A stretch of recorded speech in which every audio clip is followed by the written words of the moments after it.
PU kabupaten kota itu, termasuk pesertanya juga rata-rata dari penyelenggara pemilu. Ketika informasi itu sampai beredar melalui media sosial, langsung ditanggapi seolah-olah itu menjadi sesuatu yang definitif. Padahal kalau misalnya saya coba melakukan penelusuran data dan informasi dari berbagai media ataupun beberapa bahan presentasi dari putaran-putaran rapat antara DPR ya, Komisi 2, kemudian penyelenggara dan pemerintah, sebenarnya opsi-opsi itu memang muncul, tetapi selalu dipenuhi dengan syarat-syarat tertentu. Kalau posisinya kemudian secara preposisi dianggap bahwa penanganan dan penanggulangan COVID-19 ini menjadi variabel penentu, maka dia diperkirakan akan berdampak pada hal-hal yang lain, misalnya posisi ekonomi, bagaimana kemudian mengatasi perlambatan pertumbuhan ekonomi, dan kemudian termasuk kelanjutannya adalah problem-problem demokrasi di Indonesia. Nah, salah satunya pilkada dan kemudian nanti berembet ke yang lain. Nah, siang ini sampai sore kita akan coba diskusikan itu, tetapi sementara ini dalam konteks politik, kita melihat bahwa sistem politik coba bekerja untuk menghasilkan alokasi nilai yang otoritatif dalam bentuk kebijakan, nanti skemanya perpu, segala macam, tetapi memang kelihatannya ada sebagian informasi yang sebenarnya menunjukkan itu prasyarat yang harus dipenuhi agar satu peristiwa bisa dilakukan, itu yang kemudian tidak banyak kita dengar. Nah, diskusi siang sampai sore ini kita akan coba melihat apapun putusan kesepakatan yang telah dihasilkan itu coba kemudian kita baca argumentasinya untuk mengukur bagaimana kemudian realibilitasnya kalau dia dilakukan di tanggal 9 Desember 2020. Prasyarat-prasyarat apa saja yang harus dipertimbangkan dan bagaimana memitigasinya dan sejauh mana kemudian pertimbangan-pertimbangan tertentu itu kemudian ada di penyelenggara pemilu, misalnya di KPU ataupun Bawaslu. Hadir bersama kita, selamat siang, terima kasih. Ada Pak Fritz Edward Siregar, mohon maaf, dari Bawaslu RI. Mohon maaf, Pak Fritz.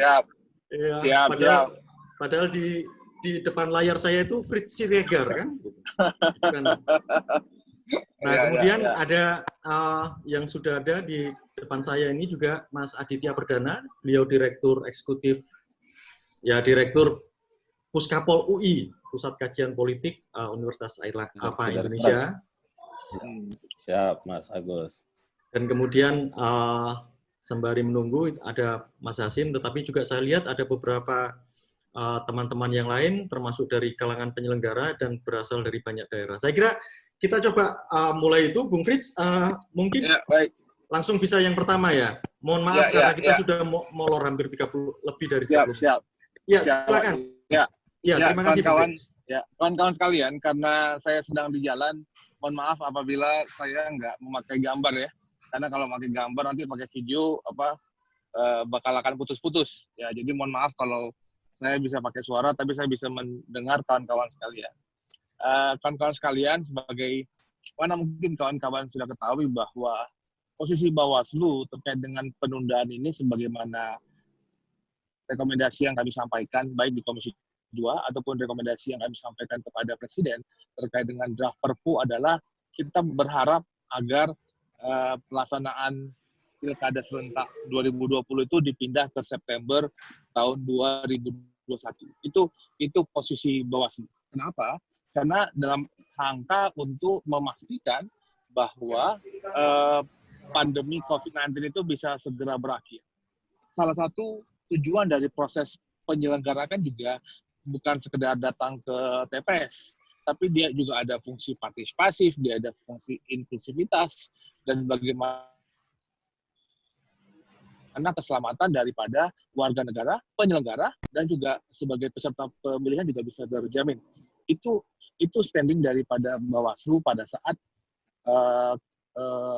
baik di RDP ataupun juga dalam surat yang kami sampaikan kepada Presiden. Nah, meskipun kemudian pilihan politik yang diinginkan oleh pemerintah dan juga diinginkan oleh Komisi 2 dan juga oleh KPU, karena kan salah satu option yang diberikan oleh KPU kan adalah tanggal 9 Desember tahun 2020 tersebut. Sehingga Bawaslu harus siap dengan putusan politik yang sudah diambil kepada bulan Desember tahun 2020. Meskipun kemudian Bawaslu mengatakan bahwa kalau memang terakhirnya kita harus sepakat dengan bulan Desember tahun 2020, maka ada pre-kondisi yang harus dilihat. Apakah itu mengenai pre-kondisi kesehatan, bagaimana apakah dimungkinkan pembatasan jarak itu dilakukan, dan Perpu bukan sekedar Perpu untuk memindahkan tanggal dari bulan September ke bulan Desember, sebagaimana yang diinginkan oleh Pasal 201 ayat 6, tapi juga apakah memungkinkan Perpu itu bersifat juga mengatur hal-hal yang misalnya coklatnya misalnya, dengan mengurangi jumlah daripada yang didatangi. Atau misalnya metode untuk verifikasi calon perseorangan, itu dipindah dari sensus, dia itu menjadi sampling. Atau kemudian kampanye dari 2,5 bulan dia menjadi 1 bulan. Itu juga pilihan yang harus untuk dipikirkan dalam Perpu. Kalau memang kita memaksakan bahwa itu mau dilakukan pada bulan Desember tahun 2020.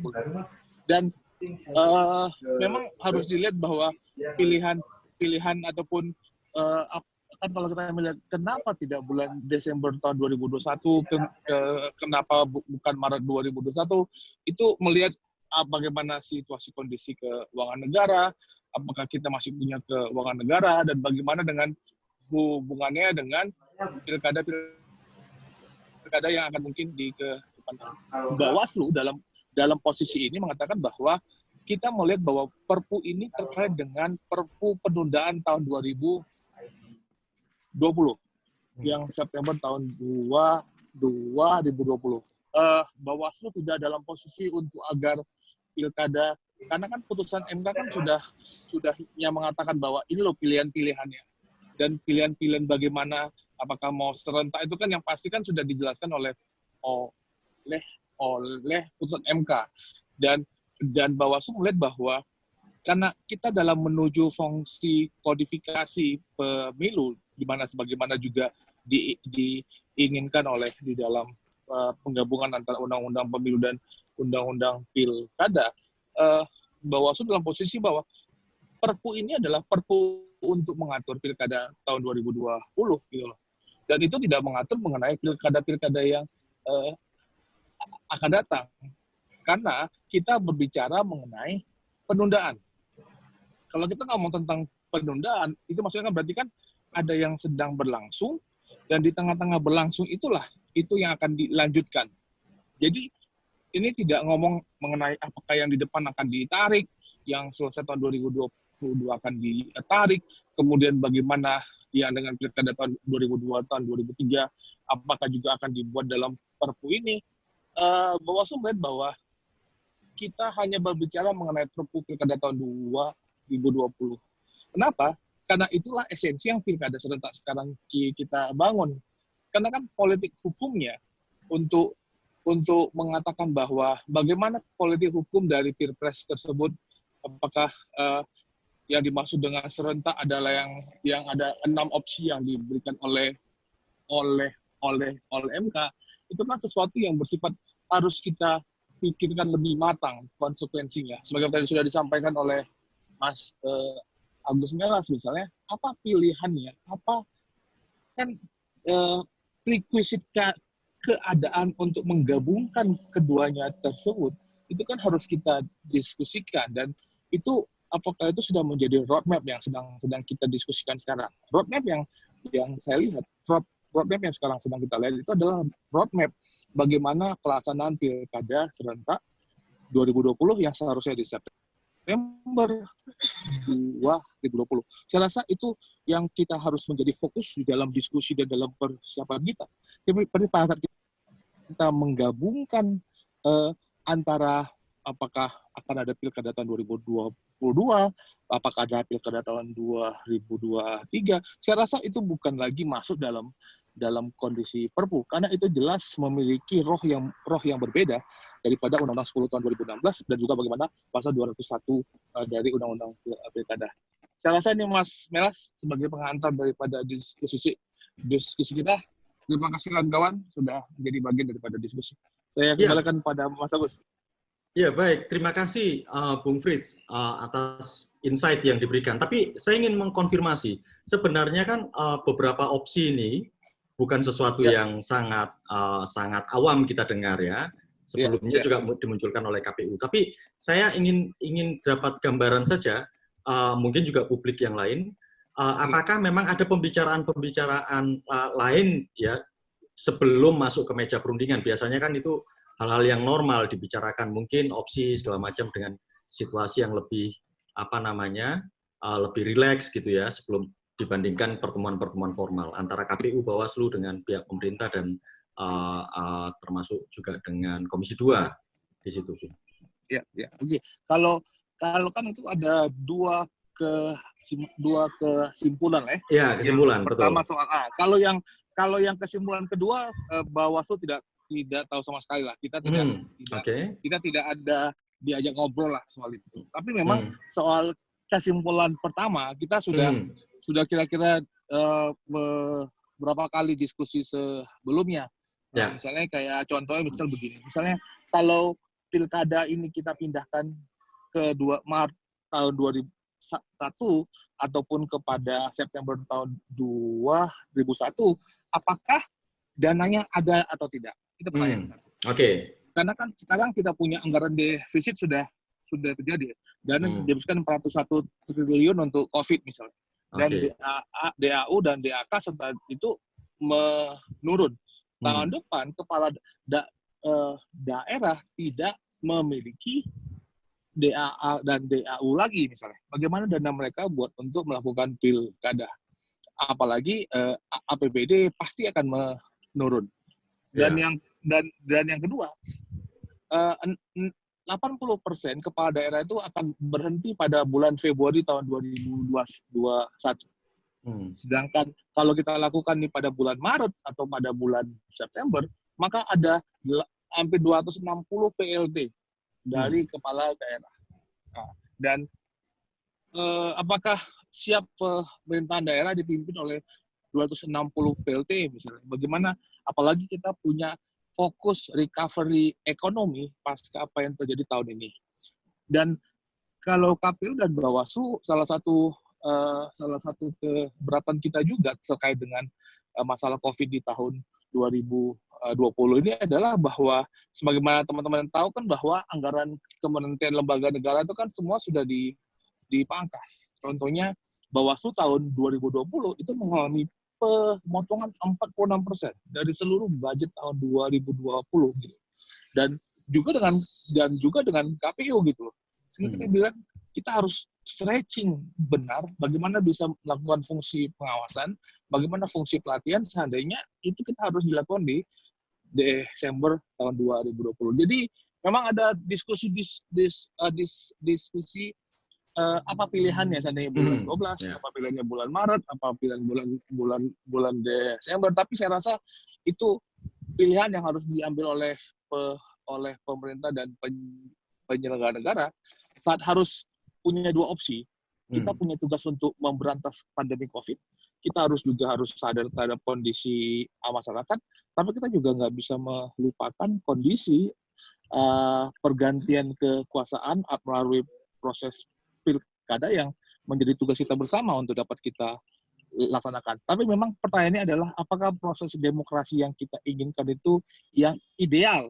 Kalau menurut Prof.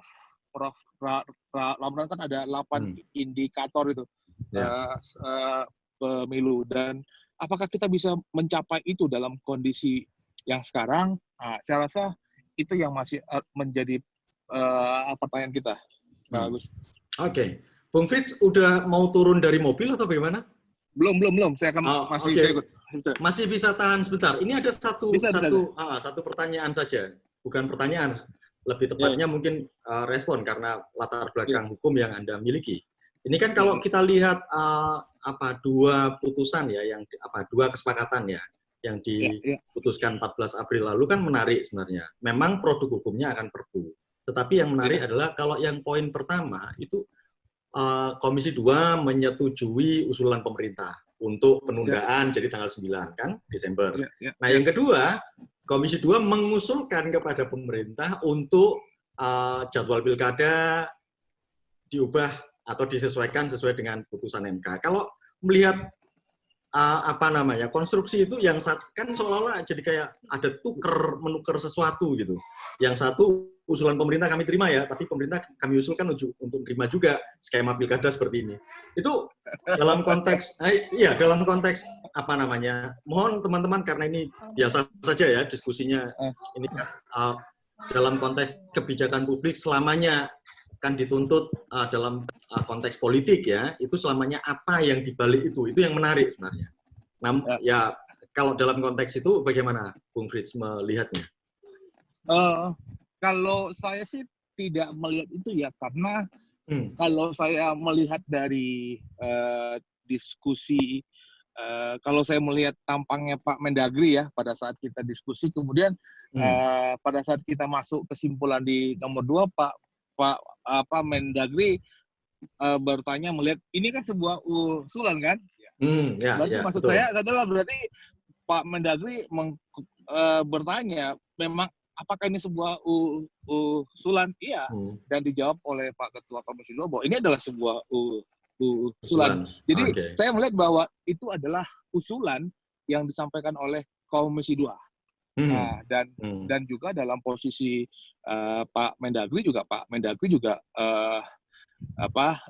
dalam posisi ya ini sebuah usulan gitu loh. Berarti maksud saya tidak melihat ada sebuah persetujuan dari kalimat yang disampaikan oleh Pak Mendagri, meskipun mungkin hal ini bisa diperdiskusikan. Tapi kan kalau kita melihat apakah kalau kita melihat Perpu kan ada dasar kenapa sebuah Perpu muncul gitu, karena situasi mendesak untuk memberikan kepastian hukum, dan biasanya kan Perpu itu adalah untuk menjawab suatu persoalan gitu loh yang sedang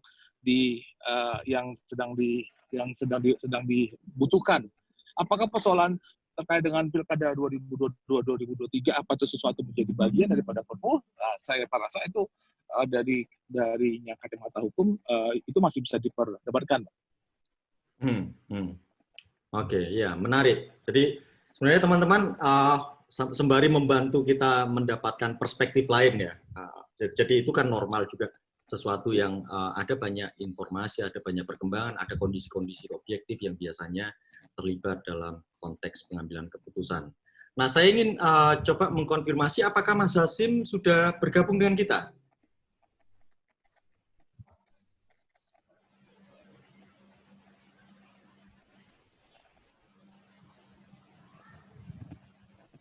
Halo?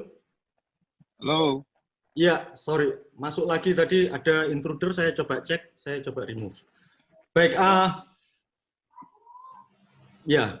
ini sebenarnya enaknya diskusi dengan penyelenggara pemilu ya, karena kebanyakan penyelenggara pemilu dan teman-teman yang familiar juga itu jadi lebih secure dan kelihatannya etika forumnya langsung jalan, langsung di-mute segala macam. Ya, terima kasih banyak untuk Bung Frits. Mohon maaf juga atas segala ketidaknyamanan yang terjadi. Saya nggak tahu apakah masih bisa join dengan kita atau karena harus melayat tadi informasinya. Jadi harus melayat memang, sorry ya. Ya.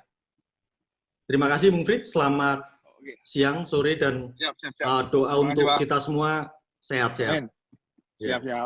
Ya. Baik. Teman-teman, saya masih menunggu konfirmasi apakah Mas Hasim Asyari sudah ada. Sambil menunggu Mas Hasim Asyari, saya kira kita bisa geser juga ke Mas Aditya Perdana. Halo? Ya, Mas. Ya, Mas Aditya, setidaknya beberapa kali ya mungkin dalam perbincangan, dalam pembacaan-pembacaan yang kita lakukan terhadap situasi politik di Indonesia ya, terkait dengan penanganan COVID, kemudian terkait dengan bagaimana kemudian kelanjutan prospek demokrasi, termasuk bagaimana kemudian menegaskan prosedur demokrasi ini tetap berjalan melalui pilkada, pemilu kan, ini ada event-event politik yang kemudian diinterupsi prioritas yang berbeda, yaitu penanggulangan wabah COVID-19. Nah, tetapi ada juga kemudian dihadapkan pada situasi bahwa otoritas politik, otoritas kebijakan harus mengambil langkah-langkah tertentu. Ada banyak background informasi misalnya terkait dengan ini, meskipun itu juga bagian dari yang sempat juga diusulkan oleh KPU dengan sejumlah skenario, tetapi memang kelihatan kalau kemudian muncul bahwa posisi pengambilan kebijakan terkait dengan tanggal 9 Desember itu asumsinya dengan menggunakan skenario optimis. Saya kira dalam konteks tertentu kita bisa pahami yang namanya pengambil keputusan akan mencoba untuk membangun optimisme di produk yang dihasilkannya. Itu hal yang normal. Nah, tapi setidaknya kan optimisme itu juga tidak hanya sekedar bagian dari perasaan yang untuk diungkap, tetapi juga itu bagian dari distribusi dan alokasi informasi yang sistematis dan kemudian masuk ke meresap di keyakinan kita dengan memperhatikan sejumlah pertimbangan yang lain. Nah, saya ingin dari Mas Adit memberikan semacam perspektif tambahan ke kita, menambah-nambah perspektif kita terkait dengan bagaimana sih kemudian reliabilitas kalau kemudian keputusan itu diambil, apa yang harus dipertimbangkan oleh kita semua, sejauh mana kemudian faktor-faktor politik misalnya kebijakan, dan itu kemudian sejauh mana kemudian dari sisi penyelenggara pemilu segala macam itu harus harus dipertimbangkan. Saya kira itu yang mungkin lontaran beberapa pertanyaan, tetapi Mas Adit mungkin bisa memberikan perspektif tambahan yang lain ke kita semua untuk diskusi siang dan sore ini. Saya kira itu, Mas Adit, silakan. Oke, siap. Terima kasih Mas Agus. Selamat sore teman-teman sekalian. Ini diskusi yang menarik ya. Kita dalam situasi yang masih di rumah, tapi kita masih bisa saling berdiskusi serius terkait dengan pilkada ya. Yang pertama, saya ingin mengapresiasi dari KPU, Bawaslu, dan Kemendagri dan juga DPR ya, yang sebenarnya menurut saya sudah bergerak cepat, memiliki respon yang cepat terhadap bagaimana situasi COVID ini, kemudian dihubungkan dengan pilkada. Apakah kemudian nanti kita menunda atau apa gitu ya. Saya ingat sekali tanggal 30 Maret kemarin di pertemuan pertama itu sudah ada komitmen penundaan yang kemudian meminta kepada Presiden untuk menindaklanjuti dalam bentuk Perpu. Nah, kemudian ternyata beberapa hari yang lalu, 3 hari yang lalu tepatnya, respon yang cepat itu sebenarnya juga sudah diinisiasi dengan KPU menawarkan 3 opsi tanggal ya. Tanggal bulan Desember, 9 Desember, kemudian tanggal 17 Maret kalau nggak salah 2021 dan bulan September. Jadi opsi-opsi itu menurut saya adalah satu kondisi yang memungkinkan kita bisa ambil dengan situasi-situasi yang ada. Nah, tapi memang begini ya, situasi wabah dan pandemi COVID ini itu kan situasi yang penuh ketidakpastian. Jadi kalau belajar dari banyak negara yang juga mengalami situasi yang sama, itu kan membuktikan juga bahwa situasi ketidakpastian itu ditentukan oleh satu faktor kunci, yaitu namanya data. Data dan perhitungan ilmiah yang menurut saya menjadi kunci di mana satu keputusan atau kebijakan politik itu menjadi sangat penting.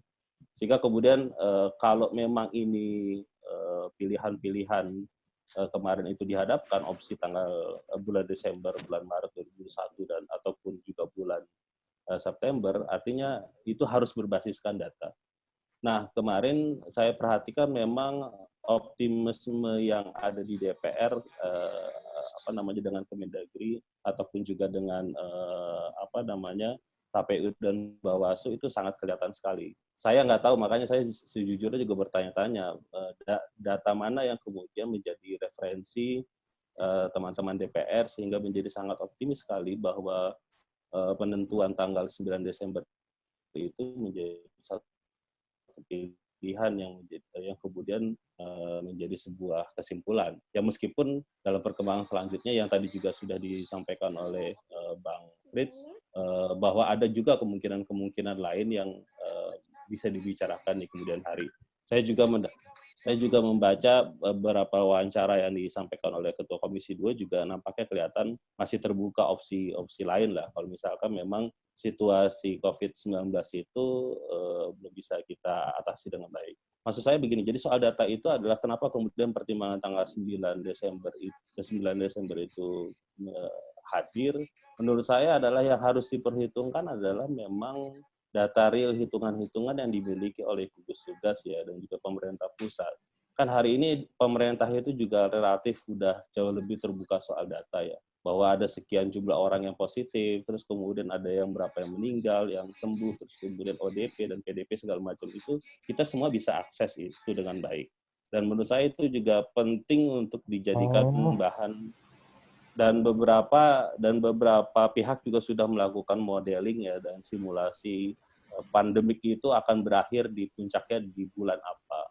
Nah, dugaan saya kemarin yang diputuskan tanggal 9 Desember itu pakai asumsi yang sangat optimis yang diungkapkan oleh teman-teman FKM UI ya yang mengatakan bahwa yang diungkapkan bahwa ternyata data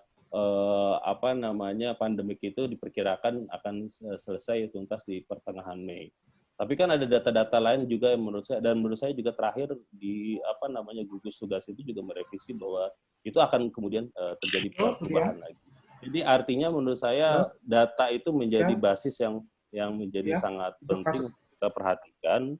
Dan hati-hati juga kita harus memperhitungkan konteks itu. Dan ini menjadi sangat penting karena sebuah keputusan politik tanpa ada perhitungan yang matang dan juga data yang valid tentu akan punya dampak yang sangat serius sekali. Itu poin yang menurut saya harus kita perhatikan dengan baik ya. Jadi sehingga kemudian itu jadi pegangan dan terus kemudian dengan kondisi ketidakpastian ini maka kemudian saya berasumsi bahwa kalau misalkan emang ternyata itu tidak bisa diatasi dengan baik dan ternyata situasi pandemik itu diasumsikan puncaknya sekitar bulan Juli atau Agustus, maka opsi pemunduran di bulan Maret itu harus dibuka gitu. Jadi kita harus kembali melihat jangan terlalu kaku juga melihat opsi-opsi itu. Ya, itu satu hal yang menurut saya kita akan bisa diskusikan secara serius tentang itu dan saya sangat yakin karena memang tujuan kita adalah menghadirkan pilkada yang juga jauh lebih baik dan juga menghadirkan kualitas pelaksanaan pilkada yang jauh lebih baik juga, maka tentu prosesnya juga harus dilakukan dengan baik. Nah, itu satu hal yang ingin saya tekankan. Nah, yang kedua adalah tadi saya perhatikan dari pandangan Bang Fritz dan juga saya juga ikuti pandangan diskusinya Ketua Komisi 2, ini sangat kelihatan sekali bahwa isu anggaran itu menjadi pertimbangan yang masuk akal ya Mas Agus ya, untuk mengatakan bahwa kalau misalkan itu kita adakan di tahun depan, seberapa siap para pemerintahan daerah, kepala daerah menyiapkan NPHD sesuai yang dibutuhkan. Bisa paham situasinya memang, karena itu tidak mudah. Lah hari ini saja realokasi anggaran yang dilakukan oleh kementerian ataupun juga pemerintah daerah atau siapapun itu luar biasa. Saya tahu situasinya itu karena banyak dengar cerita juga dari teman-teman bahwa melakukan realokasi anggaran itu memindahkan anggaran dan tadi ya seperti cerita Bang Fritz sendiri juga dipotong hampir 50% aja itu membuat sudah pusing itu orang-orang yang terlibat di dalam birokrasi atau di kementerian dan sebagainya.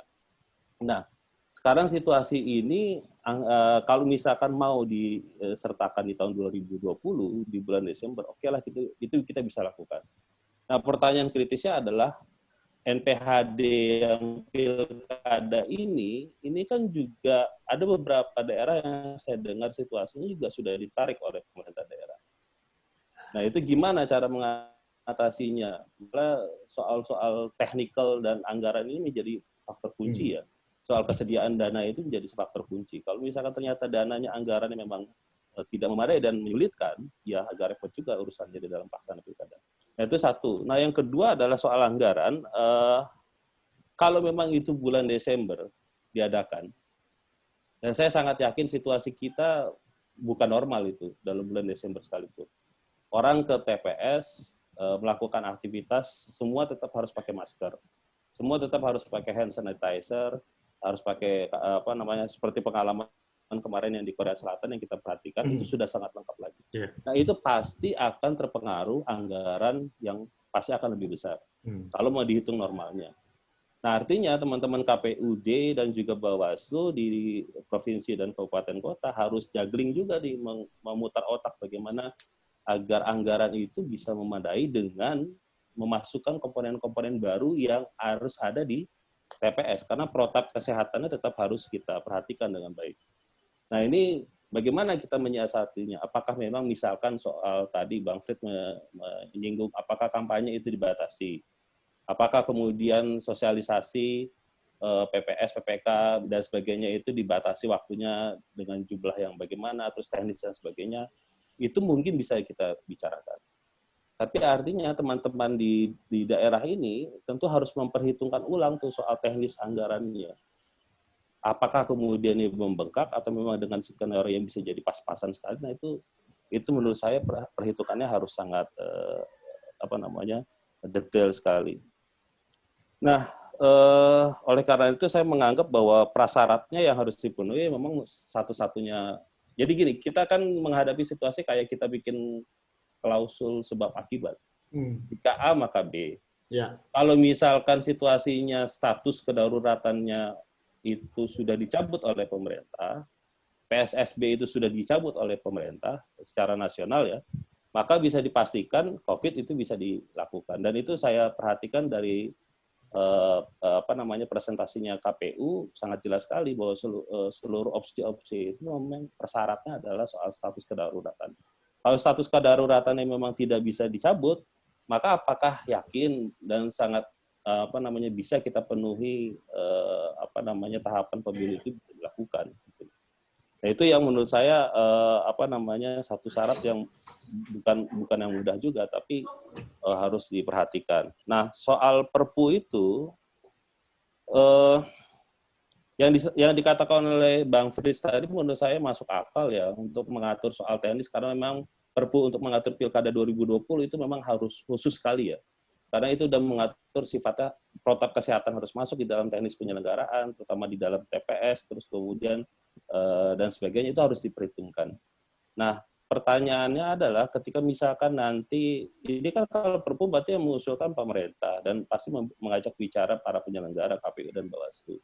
Nah, ketika dibicarakan nanti untuk mengesahkan di DPR, seberapa yakin kita bisa mengatasi situasi politik yang ada di DPR juga gitu loh. Karena kadang teman-teman DPR juga punya interest juga kalau misalkan ada hal-hal teknis yang menurut pengalaman interaksi saya dengan teman-teman penyelenggara ya banyak hal teknis yang juga ingin dicampuri oleh para politisi. Nah, itu apakah siap juga gitu? Karena gini ya, kita punya satu situasi di mana politik kita itu ya begitulah masih perlu ada campur aduk yang sebenarnya nggak penting dan nggak perlu gitu. Padahal kalau kita berpikir efisien dan efektif itu kita harus bersikap tegas juga dalam konteks yang hal-hal seperti itu. Kalau misalkan kita ingin bersepakat bahwa pilkada bisa dilakukan. Nah, terakhir Mas Agus, saya berpikir bahwa saya kemarin membaca dan memperhatikan bagaimana Korea Selatan berhasil melakukan pemilu legislatifnya beberapa hari yang lalu. Itu saya sebenarnya merasa sangat terharu dengan apa yang dilakukan oleh Korea Selatan ya, karena memang ternyata perhitungannya sangat matang sekali Korea Selatan itu. Kenapa begitu? Karena ternyata saya sangat yakin bahwa KPU atau penyelenggaranya merasa yakin bisa menyelenggarakan pilkada pemilu dalam konteks COVID itu, pasti perhitungannya sangat detail dan sangat rigid sekali ya, sehingga kemudian mereka sangat yakin bahwa pemilu itu bisa dilakukan. Kenapa itu bisa terjadi? Karena bisa jadi penanganan COVID-nya di Korea Selatan memang kan dipuji oleh banyak orang, banyak negara. Rapid test-nya ada di mana-mana, terus kemudian situasinya dikendalikan juga dengan baik dan sebagainya. Jadi artinya saya merasa kunci pertamanya itu ada di pemerintah sendiri bagaimana bisa mengatasi situasi COVID-19 ini. Kalau memang ternyata mengatasinya seperti, mohon maaf, seperti yang dikritisi oleh banyak orang dan banyak pihak, dan bahkan saya tadi baru aja membaca dari tulisannya Markus Mitzner, Markus saya udah mengkritik ternyata pemerintah kurang memperhatikan data sains gitu ya, untuk bisa mengambil keputusan terkait dengan COVID. Nah, saya khawatir soal itu dulu, karena kalau misalkan itu bisa kita atasi dengan baik, maka saya sangat yakin dan sangat percaya sekali bahwa pemilu itu bisa dilakukan dengan baik nanti pilkada. Itu dulu Mas Agus, mungkin ini jadi pemicu buat diskusi kita. Terima kasih. Ya, baik. Terima kasih Mas Adit. Tolong jangan di-mute dulu, dan saya tidak akan mute-kan Anda dulu. Tapi setidaknya gini, teman-teman, apa yang disampaikan oleh Mas Aditya sebenarnya mengkonfirmasi kalau beberapa prasyarat itu terpenuhi, maka sebenarnya kita bisa diajak bersama-sama untuk optimis. Problemnya kan satu di sini memang ada catatan. Kalau kita perhatikan misalnya Jacinda Ardern ya, Perdana Menteri New Zealand, termasuk Angela Merkel, Kanselir Jerman, dalam pidato resmi kenegaraan yang dia lakukan, itu istilah-istilah saintis terkait dengan COVID-19 itu masuk dalam pidato. Tidak lagi memunculkan tidak ada kesan pengabaian atau meremehkan segala macam. Nah, itu satu hal. Jadi ada problem sains terkait dengan COVID-19 yang kemudian dimasukkan dalam pidato-pidato kebijakan dia, termasuk juga urusannya data. Nah, itu setidaknya catatan Mas Adi terkait dengan aspek ilmu pengetahuan terhadap penguasaan bagaimana kemudian penanganan dan penanggulangan wabah COVID-19 ini diadopsi, diinternalisasi dalam proses-proses kebijakan. Dan kedua, tadi catatannya terkait dengan anggaran. Anggaran ini kemudian ada banyak dimensi, kan, termasuk juga untuk membangun termasuk juga memikirkan anggaran itu dalam konteks kalau misalnya posisi paling ekstrim ya, Korea Selatan menerapkan pemilu di tengah wabah COVID yang sedang berlaku. Artinya prosedur dan protokol sedemikian ketat dilakukan. Nah, termasuk konteks melihat nalar ya, logika ini dalam konteks sebab akibat. Kalau di SPD kan sebenarnya pandangannya sejak awal begini, penanganan COVID dengan demikian posisi di eksekutif itu menjadi variabel yang independen, dia menentukan. Jadi bukan lagi posisinya di penyelenggara. Penyelenggara bisa mengantisipasi banyak hal, melakukan simulasi, membangun mungkin protokol-protokol tertentu di tahapan tertentu agar bisa comply dengan bagaimana upaya mengatasi ini. Nah, itu problem yang muncul di Indonesia.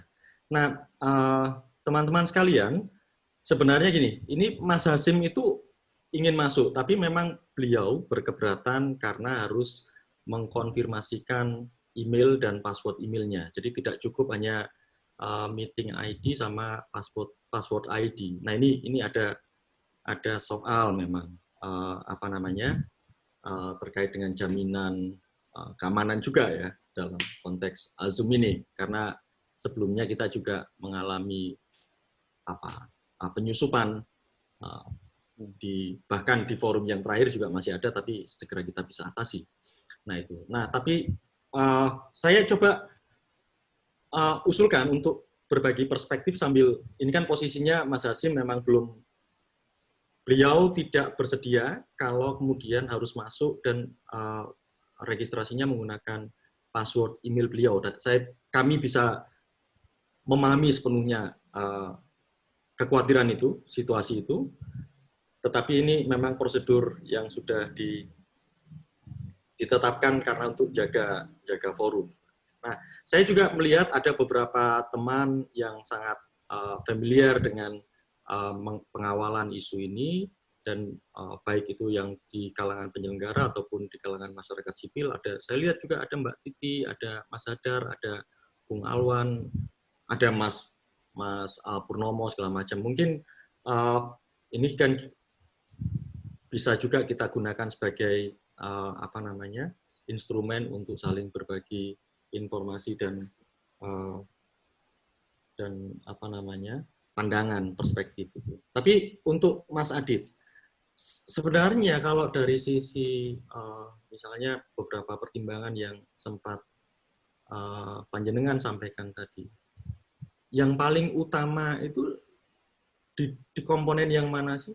Kalau misalnya tadi kan hampir ada 3 atau 4 prasyarat yang dibutuhkan. Tapi apakah benar pandangan saya sebenarnya constraint yang paling penting itu konteksnya di anggaran? Karena kalau tidak dalam tanda kutip ya, kalau tidak dipaksa di 2020 ini di akhir Desember, itu kan kebetulan sebagian dana kan ada yang masih di freeze gitu ya. Kalau dipaksa di tahun depan kan artinya ada problem untuk penganggaran ulang, atau sebenarnya di urusan mitigasi terhadap data dan upaya-upaya sistematis dalam penanganan COVID ini yang harusnya diperhatikan. Ya. Mungkin gini Mas Agus, saya mau cerita karena kebetulan salah satu kesibukan di rumah ini kan bukan hanya memperhatikan isu pemilu atau isu-isu politik ya, tapi memperhatikan gimana kerjanya pemerintah dalam mengatasi COVID-19. Okay. Saya sebenarnya punya kesimpulan ternyata kapasitas pemerintah memang punya banyak keterbatasan ya. Atau aspek kenapa kemudian saya bisa paham kenapa Pak Jokowi itu cenderung istilahnya ya, tidak menganggap urgent situasi ini di awal-awal bulan Maret. Ya, yang kemudian diikuti dengan situasi yang miskoordinasi antara lembaga kementerian dan instansi pusat daerah dan sebagainya, itu saya melihat ada kecenderungan bahwa ternyata kapasitas birokrasi dan pemerintahan kita ya memang begitu untuk mengatasi situasi darurat ya, situasi krisis. Jadi persoalan krisis manajemen itu kelihatan sekali di dalam pemerintahan kita saat ini. Jadi saya ingin bilang bahwa itu problem yang salah satu kunci juga kenapa kemudian menghandle COVID ini cenderung dianggap lamban lah, terus kemudian kurang cepat tanggap, terus kemudian datanya nggak sama, nggak sinkron dan sebagainya. Jadi itu membuka mata semua ya, termasuk saya sendiri juga baru sadar ternyata kemampuan tes swab-nya Kementerian Kesehatan itu menjadi sangat lemah sekali, memang karena terbatas juga. Okay. Nah, saya menduga itu ada kaitannya juga kemudian dengan yang berikutnya yang tadi Mas Agus sampaikan soal anggaran. Kalau memang ternyata anggaran itu sudah dialokasi, dan itu juga menurut saya problem birokrasi yang rumit juga ya, merelokasi anggaran. Jadi saya sangat yakin di sini ada beberapa teman-teman kita yang juga sebagai komisioner ataupun mantan komisioner atau yang berkecimpung di Bawaslu dan KPU itu juga mungkin bisa bercerita bahwa itu bukan hal yang mudah juga. Nah, ketika direlokasi dan kemudian sekarang harus direalokasi lagi kan untuk pilkada, saya nggak tahu seberapa rumit itu nanti itu. Manakala kepastian anggaran itu saya sangat yakin harus diadakan mungkin bulan Juni kali. Okay. Kalau misalnya mau dijadikan bulan Desember ya. Ya, jadi artinya ini krusial sih kalau soal anggaran. Nah, saya nggak merasa yakin bahwa birokrasi kita akan bisa secepat dan setanggap itu untuk mengatasi persoalan-persoalan ya mereka sendiri. Okay. Mengatur kepemerintahan dan manajemen itu. Itu yang saya duga yang mungkin akan problematik ke depan. Ya, oke. Teman-teman dan Mas Adit, kebetulan saya juga coba untuk memitigasi sejumlah informasi. Misalnya begini, kalau kita lihat penanganan COVID ini, setidaknya ada 4 produk kebijakan lah sebenarnya yang sudah keluar ya. Nah, nanti urusan pilkada kan Perpu yang nanti akan dicoba dikeluarkan. Mas Adit, tahan dulu ya. Kalau kita melihat sebenarnya kan gini, mungkin ini sedikit mengkonfirmasi apa yang disampaikan Mas Adit, tetapi benar tidak? Kalau saya membaca dari 4 produk hukum, mulai dari Perpu ya, tentang Perpu kemudian sampai Kepres yang terakhir mungkin yang nomor 12 kemarin Kepres itu sebenarnya kan kalau kita lacak kan biasanya produk hukum itu juga punya kontribusi kalau dia sound and clear gitu. Laut pun kenceng gitu ya. Itu sebenarnya kan kita bisa lihat gini, saya membaca ada sebenarnya spare waktu yang coba diperhitungkan oleh pembuat kebijakan dalam hal ini eksekutif, misalnya mitigasinya dari Perpu tentang penanganan perlambatan ekonomi akibat COVID itu kan ada semacam bukan nilainya 400 triliun sekian ya dengan beberapa porsi yang kemudian itu juga menimbulkan pertanyaan, tetapi ada semacam relaksasi terkait dengan urusan perpajakan selama 6 bulan.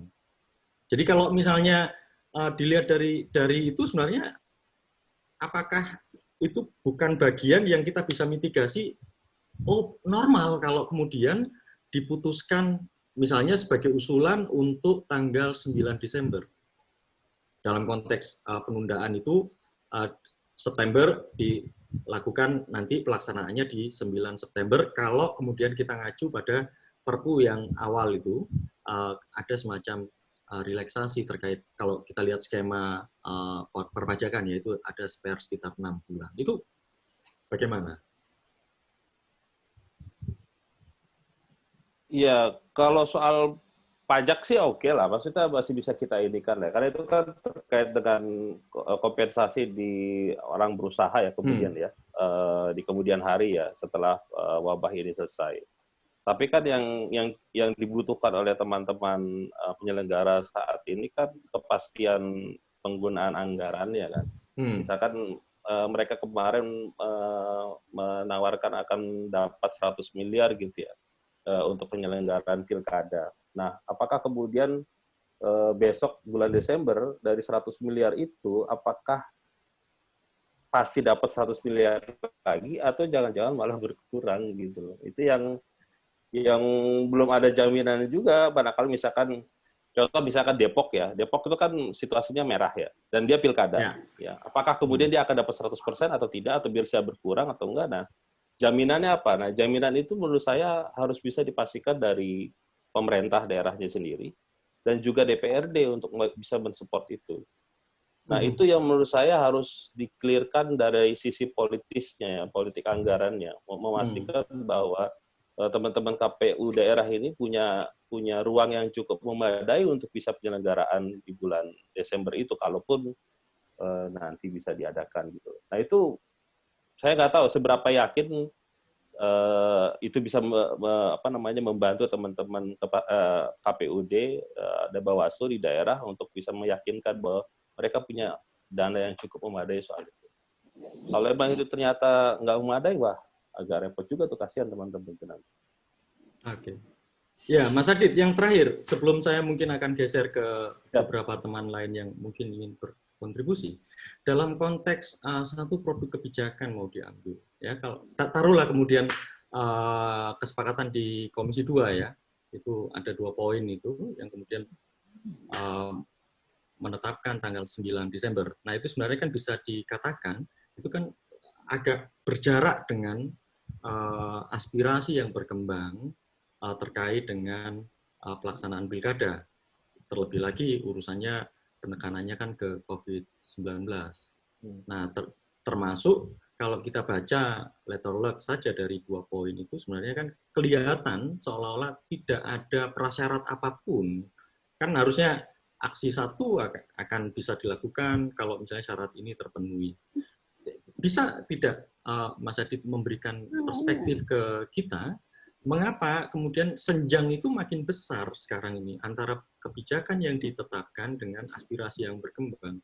Dan ketika kebijakan itu taruhlah ditetapkan, itu kemudian kan kelihatan ada bukan mungkin semacam misinformasi itu. Misal karena sebagian teman-teman penyelenggara pemilu di daerah kabupaten kota ya terutama langsung seolah-olah menyimpulkan itu sudah definitif tanggal 9 Desember, seolah-olah tidak mengetahui bahwa sebelum proses pengambilan keputusan itu ada putaran-putaran diskusi yang melibatkan prasyarat-prasyarat. Ya, gimana Mas Adit? Ya, ini memang harus disampaikan terus-menerus kepada publik ya, bahwa saya sangat yakin kita mengadakan diskusi seperti ini ataupun nanti diskusi-diskusi yang lain yang juga diinisiasi oleh teman-teman yang lain, itu menjadi sangat penting untuk mengatakan bahwa tanggal 9 Desember itu, kalau menurut saya, pandangan saya bahwa opsi itu sebenarnya jangan dianggap sebagai situasi yang mutlak. Karena bacaan saya dari bahan presentasinya pemerintah, Kemendagri, KPU dan Bawaslu itu sangat clear sekali mengatakan bahwa mereka memberikan opsi itu dengan prasyarat status kedaruratan COVID itu harus dicabut. Ya. Kalau itu tidak dicabut, maka kemudian ya opsi mundur di bulan Maret atau sesudahnya itu menjadi dibuka. Karena itu menjadi sangat penting. Karena ini kan kita bicara soal penyelenggaraan yang juga melibatkan banyak orang yang tidak mudah juga gitu loh situasinya. Nah, itu yang menurut saya harus kita sampaikan baik KPU dan Bawaslu ataupun Kemendagri dan juga DPR sama-sama punya komitmen untuk menyampaikan kepada publik soal itu. Ya, jangan kemudian merasa dan misalkan gini, saya dalam posisi yang tidak optimis bahwa bulan depan itu akan terjadi puncak pandemi. Bulan depan ya. Optimis saya itu kalau menurut data-data yang ada di ITB, IPB ataupun bahkan sekalipun yang dilakukan oleh gugus tugas itu terjadi di bulan Juli. Nah, kalau itu bisa terjadi di bulan Juli, lalu kemudian opsi pilkada di bulan Desember apakah mungkin dilakukan? Karena kan orang akan punya aktivitas normal itu terjadi di bulan September atau sesudahnya bulan Oktober. Jadi artinya ruang diskusi untuk dimundurkan menurut saya layak untuk tetap dipertahankan. Jangan kemudian dikunci bahwa tanggal 9 Desember adalah kalau dalam bahasa komputer itu default gitu loh. Pasti gitu loh. Karena ini situasi yang tidak pasti. Wabah ini kan tidak pasti. Lah di Cina aja ada gelombang kedua gitu loh, dan mereka juga sangat khawatir gitu soal itu. Jadi itu menurut saya Mas Agus yang mungkin kita harus kalau pandangan saya itu ya mendahulukan itu dulu, baru nanti kemudian kita akan bicara soal yang lain-lainnya dulu terkait dengan penyelenggaraan. Ya, baik. Terima kasih Mas Adit sudah berbagi ke perspektif dengan kita semua. Setidaknya kita bisa mulai mensistematisir beberapa informasi yang mungkin itu cocok dipakai sebagai prasyarat-prasyarat yang nanti harus disampaikan ke pihak-pihak tertentu, termasuk prasyarat yang harus kita pegang sebagai komitmen untuk mendorong terjadinya perubahan yang lebih baik. Gitu. Baik, saya coba Bapak Ibu sekalian yang ada dalam bergabung dengan kita, saya minta izin untuk kemudian mungkin ya, ini mohon maaf saya ini jadinya nabrak-nabrak gitu. Posisinya kebetulan kalau mungkin masih bergabung dengan kita ada Bung Jerry, ada Mas Arif Susanto, ada Mas Hadar Gumai tadi saya lihat, kemudian ada Mbak Titi Anggraini yang mungkin bisa membantu kita untuk memberikan tambahan-tambahan perspektif, termasuk juga dalam catatan yang disampaikan dalam forum. Ini ada dari Mas Purnomo ya, dari Bawaslu Provinsi Jawa Timur, dan dia bilang ini juga bisa dikonfirmasi oleh anggota KPU Provinsi Jawa Timur juga. Sebenarnya kalau dari sisi dana itu sebenarnya relatif bisa dikatakan aman karena posisi itu masih ada di institusi mereka, jadi masih di freeze di sana memang di situ. Kalau dari sisi pendanaan, tapi sebelum ke situ, saya coba sebentar, saya coba sapa ya, Mas Hadar masih bersama kita ya. Bentar, saya harus lihat. Mbak Titi, saya unmute bentar Mbak ya untuk nyapa ya. Ayo Mbak Titi. Iya. Ayo Mbak Titi. Iya. Sorry. Ya, nggak apa-apa. Ya. Kami yang harusnya minta maaf karena berterima kasih juga Mbak Titi bergabung dengan kita.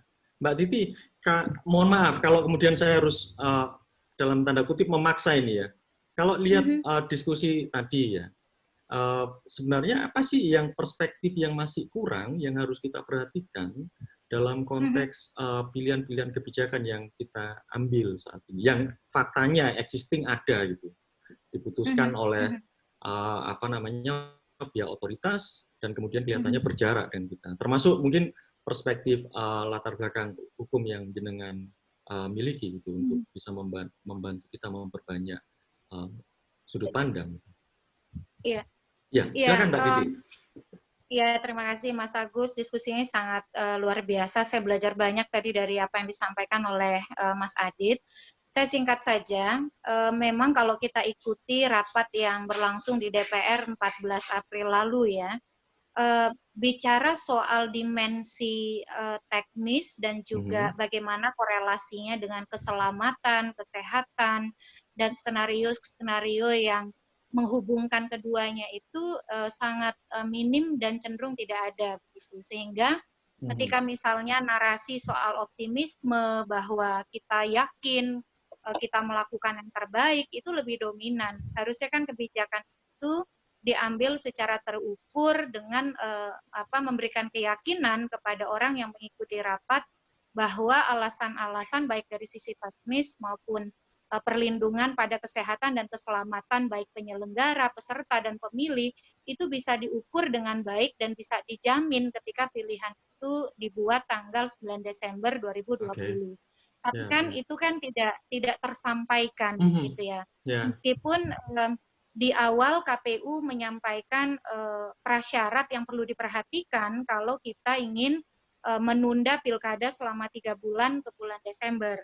Tetapi kemudian prasyarat-prasyarat itu menguap begitu dengan memberikan catatan kaki, oke, kita lihat kembali pada bulan Juni atau Juli yang kemudian dikoreksi menjadi setelah masa tanggap darurat berakhir gitu ya. Masa tanggap darurat berakhir itu kan 29 Mei. Nah, sesungguhnya di tengah kalau kita tahu bahwa pemilu itu mestinya memberikan jaminan kepastian, sesungguhnya pemilihan 9 Desember pun mengandung banyak ketidakpastian.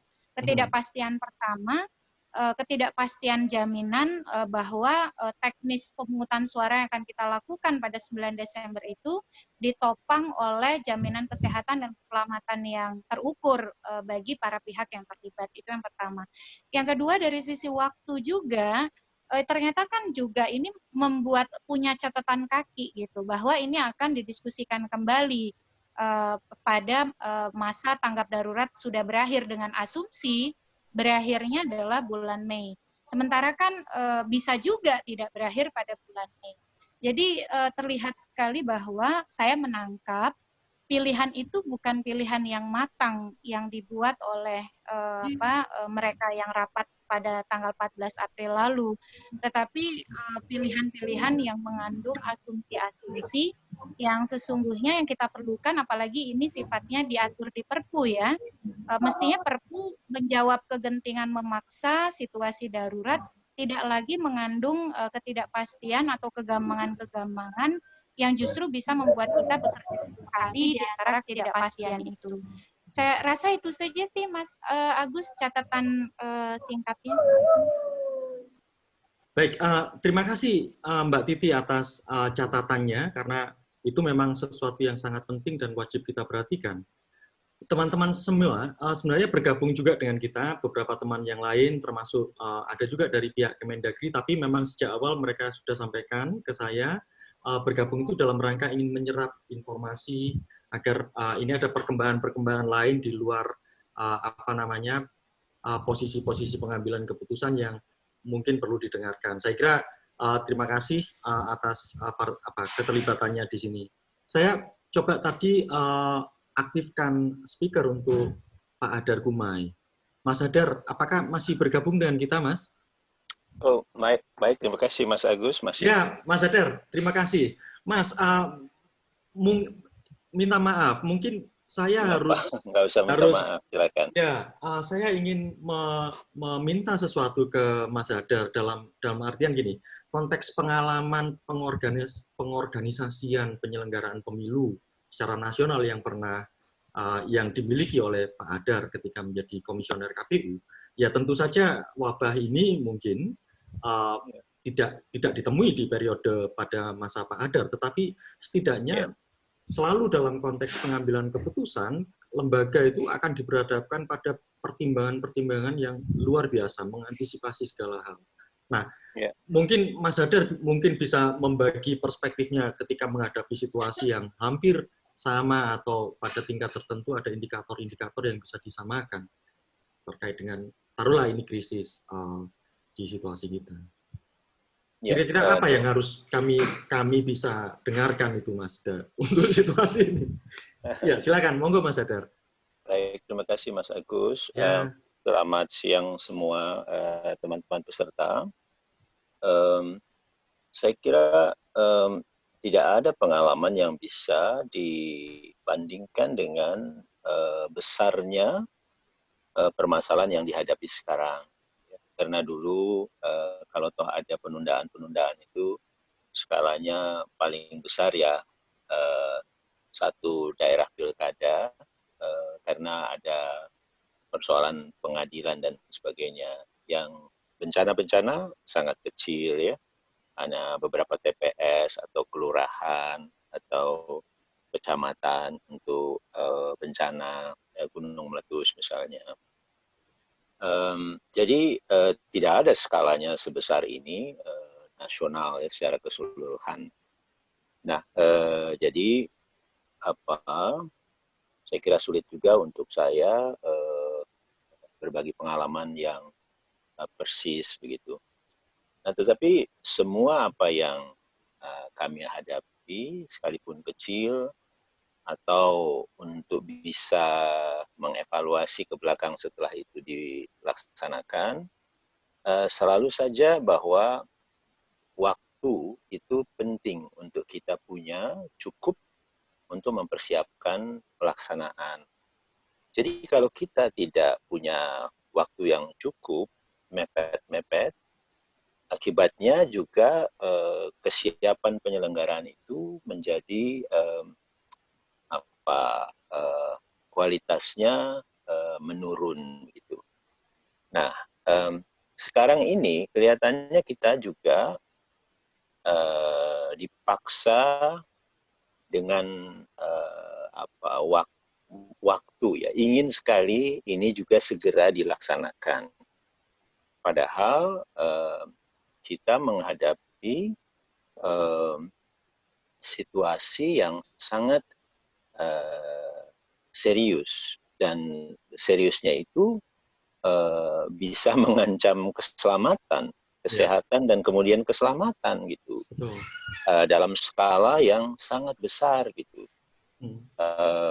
Bahkan banyak yang menduga yang kita hadapi ini angka-angkanya itu sebetulnya jauh lebih besar daripada faktanya gitu. Banyak yang menganalisis begitu kan? Nah, jadi untuk menghadapi situasi kita sendiri dalam rangka kita juga sebetulnya ingin sekali punya pilkada itu dengan kualitas yang tetap baik, tidak menurun, maka menurut hemat saya ya jangan coba-coba kita melakukan atau memaksakan diri dengan membuatnya ini ya kita sesegera mungkin lah kita. Jadi seharusnya pendekatannya ambil yang paling aman, yaitu waktu yang paling panjang yang memang kita punya begitu. Ya, misalnya saja kalau kita tidak usah kita karang-karang lagi yang mana, ya misalnya kan KPU, ya kan dalam diskusi, kan dalam diskusi kemarin kita kan semua tahu KPU akhirnya menyodorkan karena diminta juga menyodorkan 3 opsi. Ya ambillah opsi yang paling longgar gitu loh. Nah, jangan ambil opsi yang paling dekat.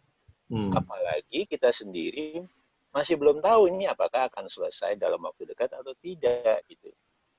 Itu yang saya maksudkan. Jadi seharusnya kita ambil waktu yang cukup. Nah, saya ingin meneruskan pandangan Mbak Titi tentang pentingnya kepastian. Kepastian hukum. Nah, hasil terakhir rapat RDP tanggal 15 itu justru tidak pasti kalau saya melihatnya. Ya kan masih digantungkan.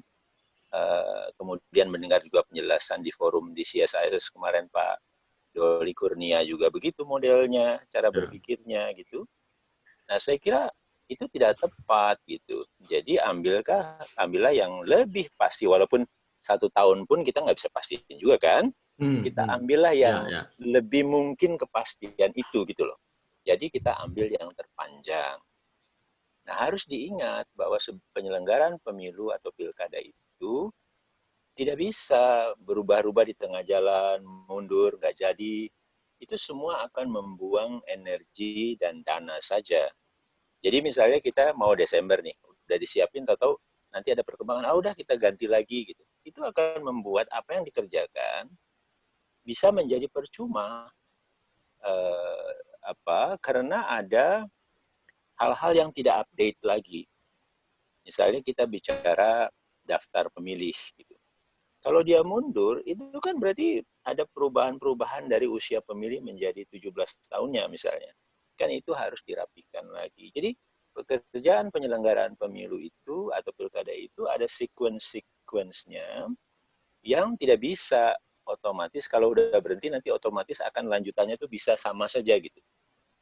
Nah, itu menjadi penting untuk diperhatikan. Nah, sekarang kita bahkan mau berani mengambil sikap kalau toh nanti mau dilaksanakan. Suasana COVID masih belum tuntas, jadi masih ada kondisi pasca yang prosedur atau protokol COVID itu masih harus diterapkan. Atau bahkan, ayo dong cari ide di mana kita bisa selenggarakan dengan prosedur-prosedur baru yang bisa lebih cepat dan sebagainya. Misalnya kita mau mencontoh beberapa negara, misalnya Korea kemarin.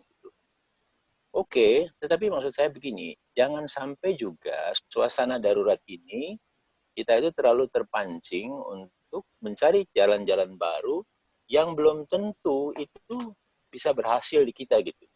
Jadi kayak uji coba itu sebaiknya kita hindari. Ya, mari kita tanya diri kita sendiri. Apakah memang kita model masyarakat yang punya kedisiplinan tinggi? Nah, katakanlah saja kita ambil prosedur pemungutan penghitungan suara yang nanti disediakan sanitizer dan sebagainya, gitu ya, pakai masker dan sebagainya. Apa yang terjadi kalau kemudian petugas kita sendiri pun nggak meletakkan itu, gitu? Nanti Bawaslu bilang, ini pilkada terjadi pelanggaran karena bukan hal yang terkait dengan pemungutan penghitungan suara, tetapi terkait dengan tidak adanya hand sanitizer misalnya.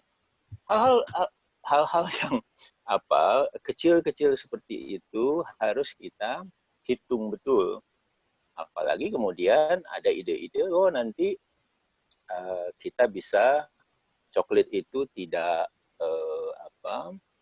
sensus lagi, ya, melalui sampel. Nanti maksud saya yang verifikasi dukungan, ya, atau coklat itu bisa jarak jauh dan sebagainya, nanti dicarikan sistem elektronik yang bisa membantu itu dan seterusnya. Pertanyaannya sekarang, apakah kita memang sudah siap dengan sistem-sistem yang mau dimaksudkan? Saya kira kita baru siap dengan ide. Jadi ini akan butuh waktu yang cukup panjang untuk memastikan sistem itu akan bekerja efektif gitu. Nah, jadi saya kira hati-hati untuk kita kemudian di situasi darurat ini mempush diri kita dengan keyakinan yang besar bahwa kita bisa menerapkan sistem-sistem atau prosedur-prosedur baru. Saya duga akan ada sejumlah peraturan kalau itu mau diteruskan, bahkan di level undang-undang yang harus dirubah. Perubahan aturan atau undang-undang itu nggak terlalu sulit menurut saya. Seharusnya bisa dilakukan dengan cepat. Karena itu istilah konsep dan dokumen saja. Tetapi apakah kemudian sistem itu akan berjalan, masyarakat akan bisa menjalankannya dengan sesuai yang diharapkan dan seterusnya, saya agak tidak terlalu optimis dalam waktu yang sangat pendek kita mau mendorong ide-ide seperti itu.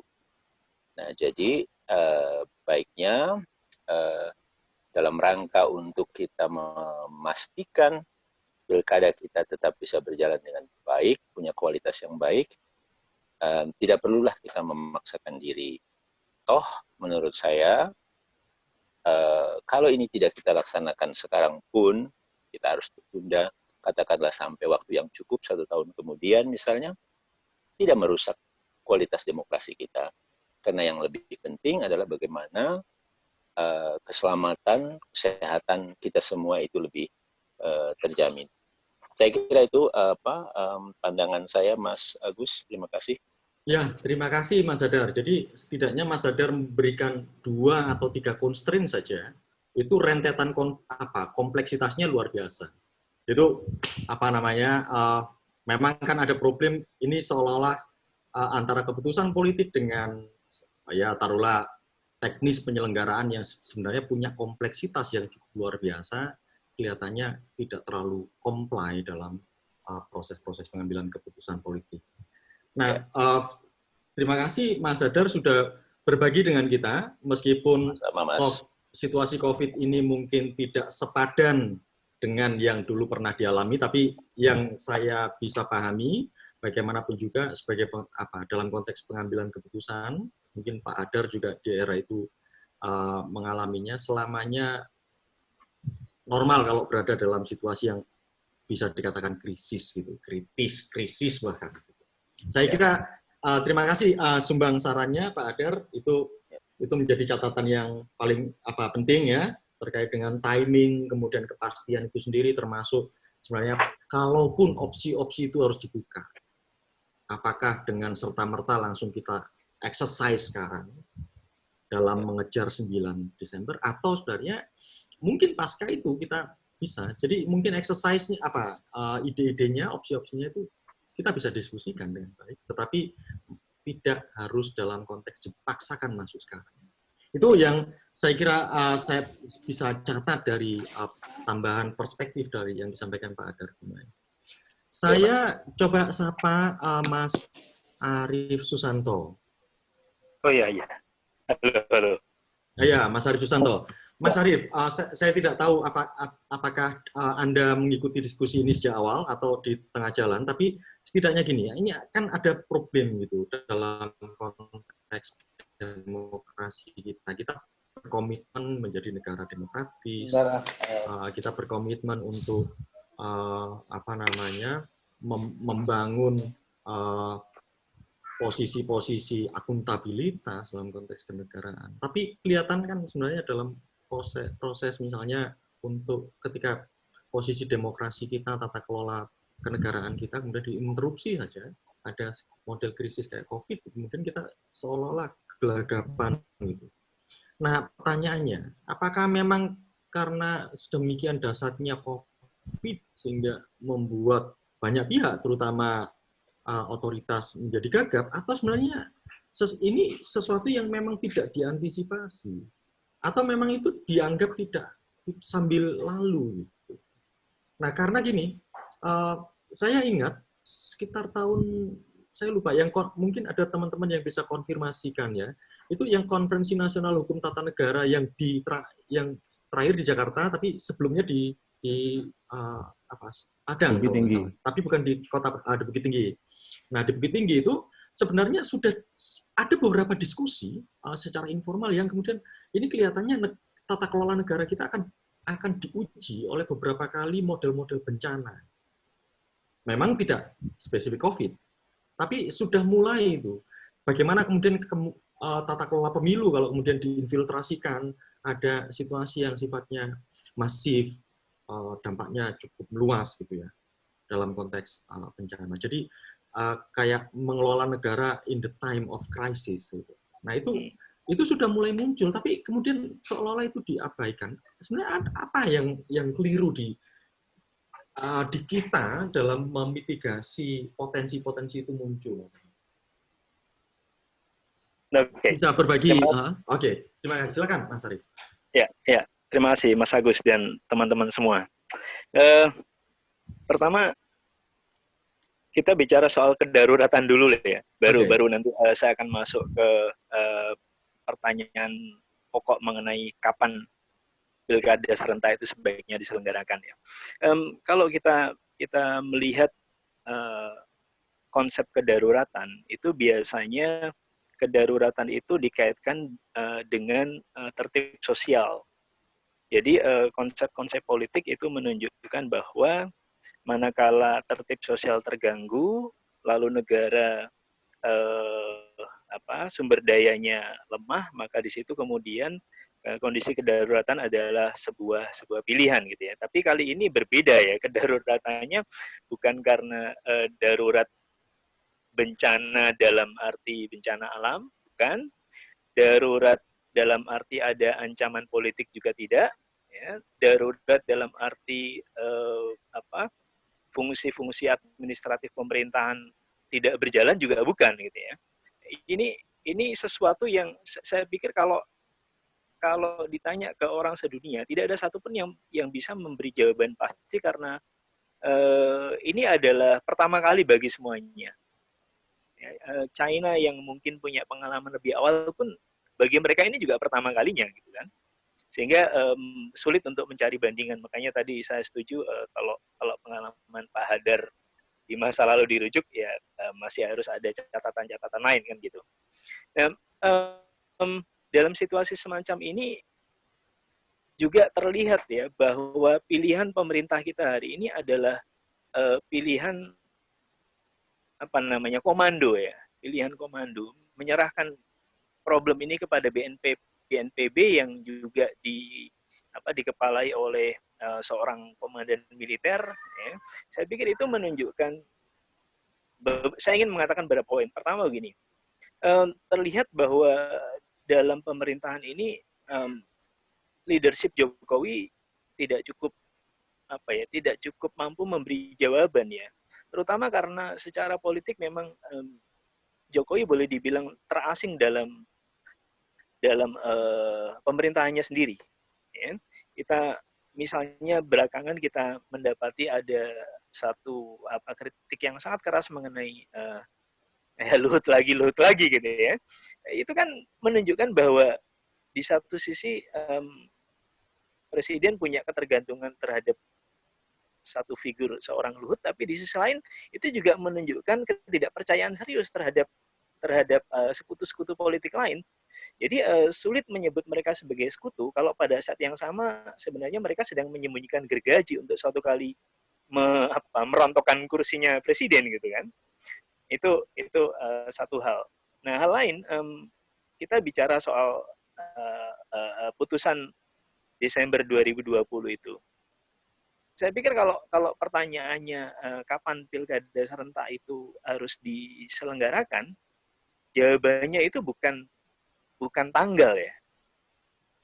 Kalau saya ditanya kapan pilkada ini sebaiknya diselenggarakan, saya tidak akan menjawab tanggal, tapi saya akan menjawab dengan menunjukkan apa-apa yang bisa kita ajukan sebagai sebuah prasyarat untuk menentukan tanggal itu. Misalnya begini, kalau mau saya buat perbandingan, Bawaslu membuat indeks kerawanan pemilu ya, termasuk pilkada juga gitu ya. Yang bisa ditanya paling yang bisa memberikan jawaban paling baik terhadap hal itu, misalnya salah satunya adalah pihak kepolisian yang paham mengenai bagaimana kondisi tertib sosial di sebuah daerah. Nah, tentang COVID-19 ini, saya pikir ada dua pihak yang paling otoritatif untuk bisa memberikan jawaban. Nomor satu BNPB, nomor dua epidemiologis. Saya nggak tahu apakah Kemendagri ya bersama DPR bersama KPU juga kemarin sempat nanya ke ahli epidemiologi gitu ya. Sebab mereka mungkin lebih paham persoalan ini. Yang kedua yang harus dirujuk juga adalah pengalaman 2018 sebagai pilkada serentak terakhir yang kita selenggarakan sebelum ini. Evaluasi banyak lembaga ya, atau kalau mau dirujuk yang apa namanya yang formal mungkin evaluasinya Bawaslu misalnya, itu kan menunjukkan ada banyak sekali kelemahan yang saya pikir dalam kondisi normal, anggaplah 2018 itu normal ya, dalam kondisi normal itu tidak mampu ditangani dengan baik oleh KPU. Ya, sehingga saya membayangkan dengan waktu 3 bulan, misalnya tadi Mas Hadar sempat menyebut satu problem ya, kalau boleh dibilang begitu, mengenai masuk usia 17 tahun tadi. Saya khawatir bahwa dalam waktu 3 bulan, gimana? Diteruskan aja, Mas. Oh ya, saya khawatir bahwa dalam jangka 3 bulan itu update pemilih pun juga gagal dilakukan. Hal lain yang menjadi concern saya juga adalah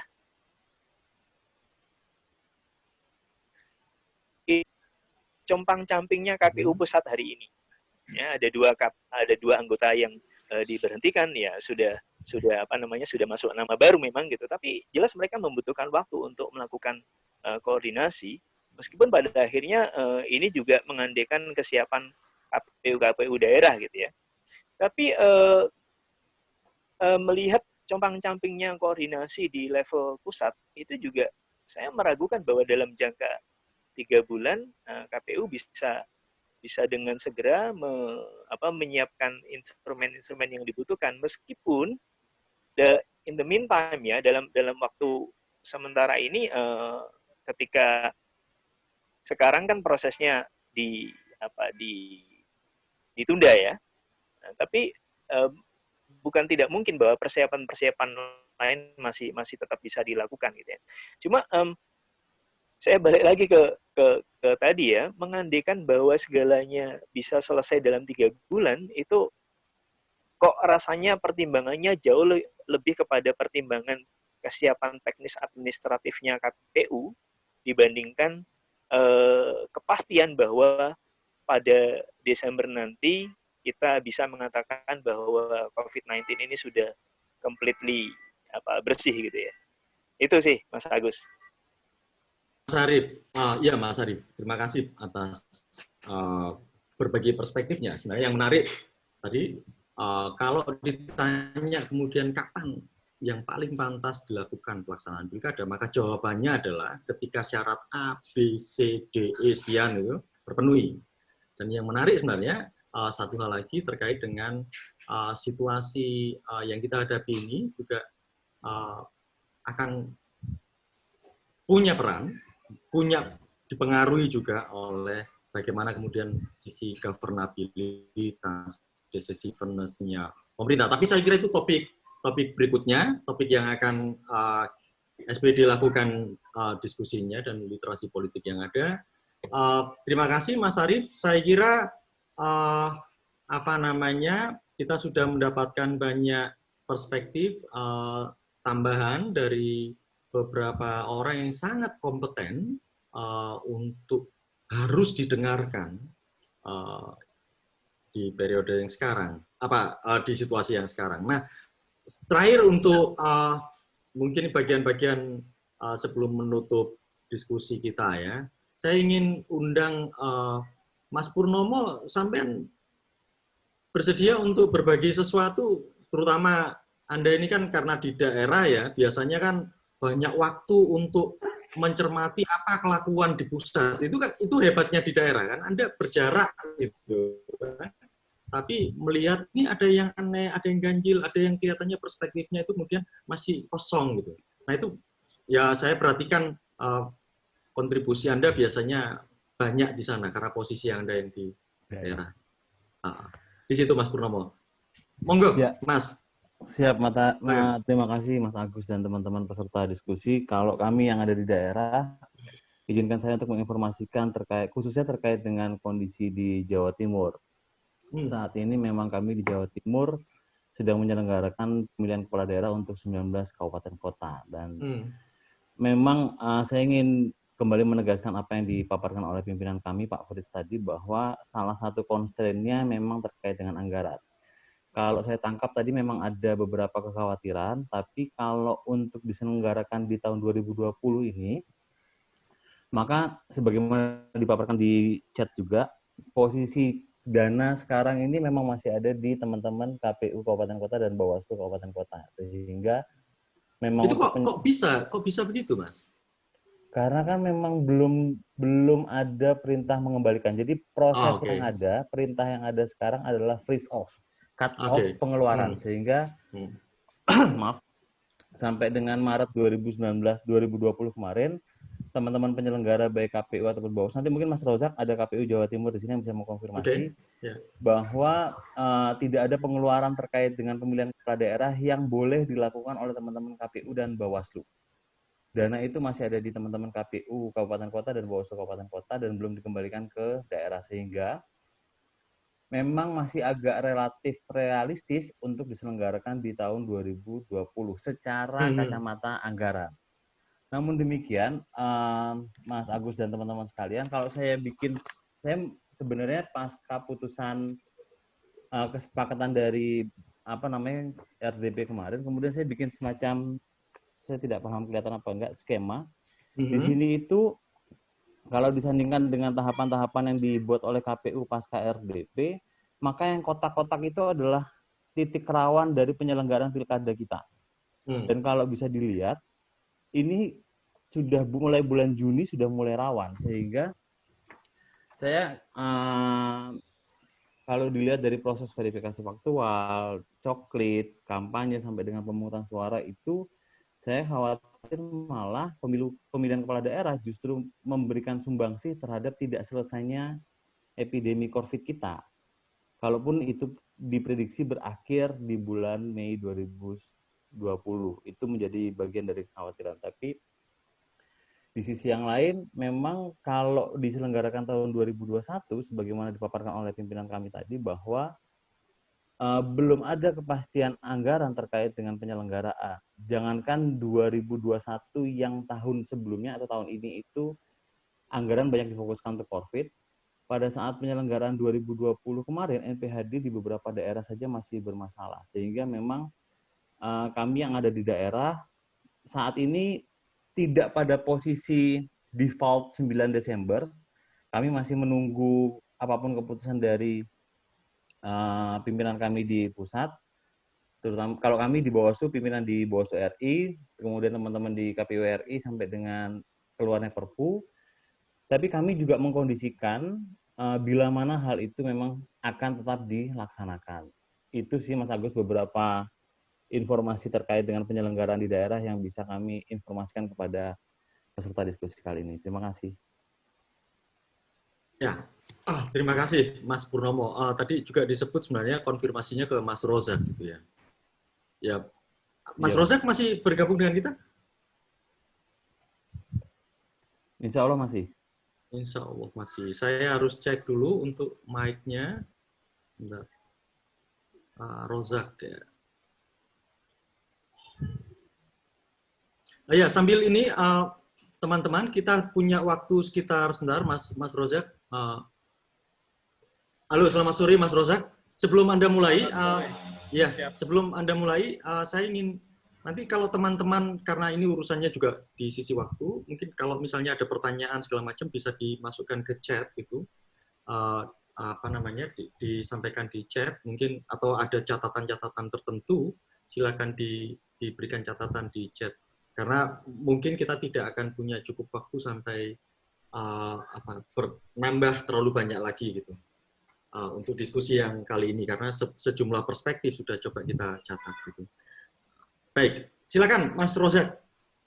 Ya, sebelumnya selamat sore Mas Agus, kawan-kawan semuanya, Mas Pur yang baik hati yang sudah mengawali.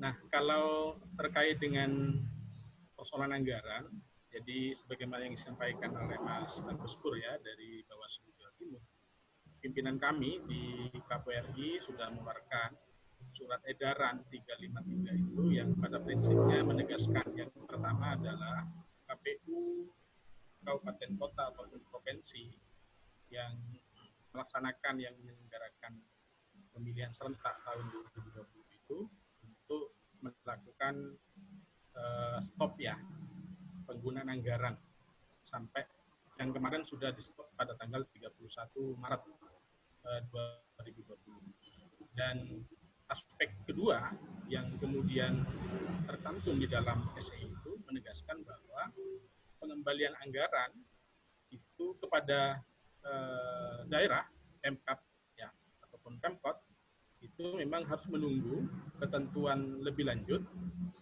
dari KPU ataupun Kemendagri, sehingga kemudian tidak serta-merta ketika ada penundaan dari KPRI dengan keputusan 179, kemudian ada 4 tahapan yang sudah ditunda, kemudian beberapa keputusan lain yang sudah disampaikan oleh KPRI kepada kami, ini tidak serta-merta dana yang ada di teman-teman Kapkota itu langsung dikembalikan. Meskipun memang ada beberapa Kapkota itu yang sudah Pemdanya ya minta secara lisan ya menyampaikan di dalam forum rapat kepada beberapa Kapkota untuk kemudian saya mengembalikan kepada pemerintah daerah atas dasar nutilensi RDP yang pertama kali itu yang disampaikan kepada kami.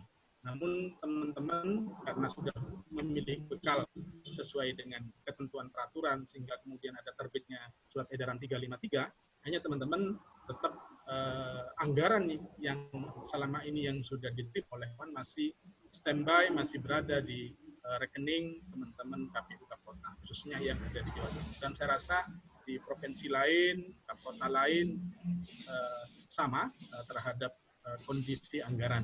Artinya apa? Bahwa dari sisi anggaran, kecuali kemudian ada penambahan ya, beberapa ketentuan seperti ada perluasan TPS, kemudian ada hand sanitizer, itu memang masih belum kita anggarkan ya. Semisal itu ada skema demikian, itu masih tentu saja anggaran kita masih aman. Anggaran kita masih aman. Tetapi ketika kemudian muncul atau skema-skema tambahan-tambahan yang dibutuhkan, semisal ya, nantinya tanggal 9 Desember ini dipastikan merupakan pelaksanaan daripada pemilihan serentak tahun 2020, ini dari sisi anggaran sementara ini kita siap. Dan tentu saja pimpinan kami, KPRI ataupun pemerintah dalam hal ini cukup bijak untuk kemudian mengakomodir beberapa pertimbangan-pertimbangan untuk memastikan kapan pelaksanaan pemilihan serentak tahun 2020 yang sementara ini telah ditunda. Saya rasa itu mungkin Mas Agus yang perlu saya sampaikan terkait dengan persoalan anggaran. Terima kasih. Ya, terima kasih Mas Rozak. Ini juga ada sebenarnya konfirmasi yang lain mungkin ya, ada ya, sudut pandang yang lain gitu. Ini disampaikan oleh Pak Abdullah Dahlan, Ketua Bawaslu Provinsi Jawa Barat ya kayaknya ya. Iya, Bang Dul mungkin bisa disampaikan sebenarnya catatannya terkait kalau misalnya konteks anggaran ya. Ya. Ya, monggo ya. Pak Dul. Terima kasih Mas Agus. Yuk. Ini ada implikasi yang agak serius juga kalau di Desember itu dilakukan. 3 perspektif ya, misal dari kesiapan teknis maupun anggaran, lalu pola kerja kita di penyelenggara dan pengawas, dan ketiga nanti juga soal kualitas hasil pemilu ya. Nah ini kelihatan DPR tidak punya mungkin sepakat tadi di beberapa narsum termasuk para pimpinan Bawaslu, Mas Adit, Mas narsum yang lain. Saya kira basis argumentasi soal kondisi kedaruratan selesai itu belum memiliki dasar yang akurat. Nah dari sisi anggaran misal, yang baru ditransfer ke penyelenggaraan ini kan baru tahap 1 40% anggaran. Nah sementara ada sisa 50% karena periodik tahapannya diserahkan bertahap, tidak seluruh pilkada diserahkan ke penyelenggara. Nah yang baru diserahkan baru 40%, nanti 50% dan 10%.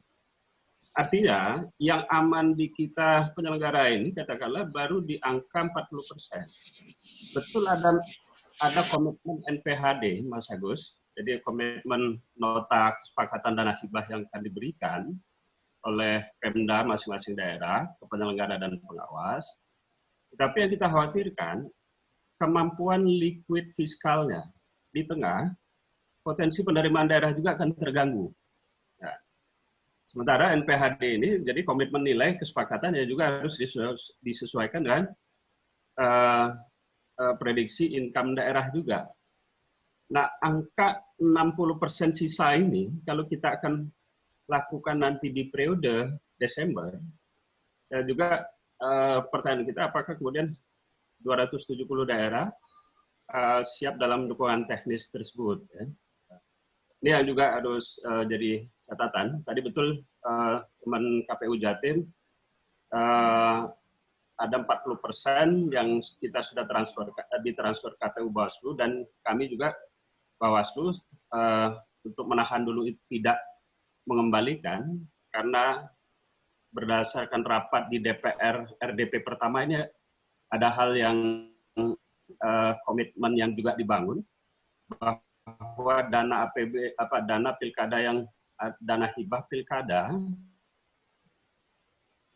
diharapkan untuk kemudian dialokasikan realokasi untuk pilkada untuk penanggulangan COVID.